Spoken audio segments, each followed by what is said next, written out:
Uliwahi kutapeliwa mtandaoni wakati unaanza? Ya, siku za mwanzoni. Ilikuwaje? Sikutapeliwa moja kwa moja, niliponea chupu na kilichonisaidia ni kwa sababu usikage hela kwenye kadi.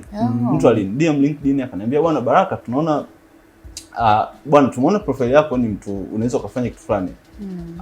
Kuna software wakaniambia. So kuna software itabidi uingie, but sasa hiyo software inalazimisha niweke details za kadi.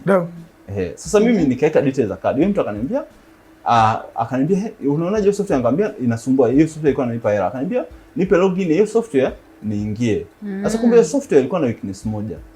Mtu akilogin anaweza kaona details za kadi ambayo imefanya malipo. Kwa hiyo sasa yule jamaa ambacho niliponea kwa sababu sina hela, haipo hela kwenye kadi. Kwa hapo ndo nikajifunza kumbe watu wanafanya hivi. Siku hizi kama yani hata nikiwa tu client eleweki, hata kama wewe ni mteja kweli, lakini kuna namna ueleweki, anasema hiyo kazi yako baki nayo. Machale na kucheza kidogo.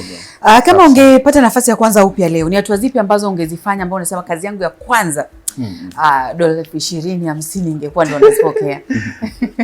Okay. Kwenye dola 20,000 ngapi? Nilikuwa mkweli vitu vinachukua muda. Hata mimi moja kitu ambacho nawashauri sana watu wanaoanza wapya, anza taratibu dola 3, 5, zoea, fahamu hizo platforms zinafanyaje kazi. But nikirudi kwenye swala lako, kama ndo ningekuwa sasa hivi ndo naanza, kitu cha kwanza ambacho mimi ninge invest kwanza ni kwenye skills. Niwe na ujuzi. Kwa sababu kitu ambacho mimi pia nimekionaga, kwa mfano watu wanaokuja afu wana ujuzi tayari, wanakuwa rahisi sana kupata kazi kuliko mtu anaenda anabahatisha. Sio anaona kazi ya translation, anaona nini, ana apply, anabahatisha. Na nikiwa kweli watu wanafikika sana mtandaoni usije utakuwa milionea, sio utakuwa nini, but watu wengi unaweza kupata sustainable income ile ya kawaida ile, kwamba mtu anaweza kukala ambao niko nao. Kwa mfano mimi sasa hivi naweza nikala nikafanya tu hivi, uka drive ukaandika kako kazuri huko miaka hii.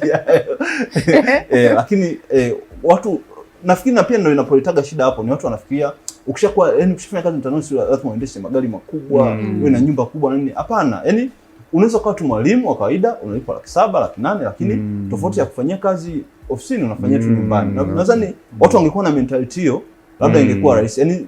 Sio watu wote wanaofanya kazi mtandaoni ni lazima ukae kwenye apartment na manyumba. Unaweza tu ukawa na maisha ya kawaida na ukaridhika. Unasikia pija hiyo? Sio lazima ukae kwenye apartment. Yaani unaweza kupata nyumba yako nzuri ndogo tu, ukatengeneza kipato chako kizuri na ukaishi vizuri mno kuliko yule ambaye anaishi kwenye apartment kwa na magari makubwa nini. Anaamka asubuhi anawaza mafuta yamepanda bei, nafanyaje? Hata hiyo anaweza ka dream hiyo na